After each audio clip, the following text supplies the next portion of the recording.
আর একজন পর্দাশীল মেয়ের, listen to me very carefully, একজন পর্দাশীল মেয়ের ইজ্জতের সম্পূর্ণ দায়িত্ব আল্লাহ একাই নিয়ে নেবেন।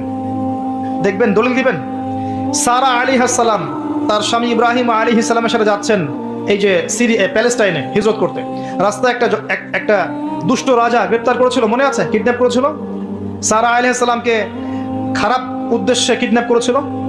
ইব্রাহিম আলাইহিস সালাম নামাজে দাঁড়িয়ে গেলেন আর তার স্ত্রী আল্লাহর কাছে দোয়া করা শুরু করলেন। বললেন, আল্লাহ, আমি আমার সতীত্ব আমি আমার স্বামী ছাড়া কারোর জন্য কখনো হালাল করি নাই, মানে আমি কখনো বেহায়াপনার মতো কোনো কাজ করি নাই। আল্লাহ, আজকে তুমি আমাকে এই জালেমের হাত থেকে বাঁচাও।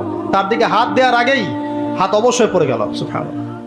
3 বার হাত দেওয়ার চেষ্টা করেছে, 3 বারই সে ওই প্যারালাইজড রোগীর মতো পড়ে গেছে। আর একজন পর্দাশীল মেয়ের, listen to me very carefully, একজন পর্দাশীল মেয়ের ইজ্জতের সম্পূর্ণ দায়িত্ব আল্লাহ একাই নিয়ে নেবেন।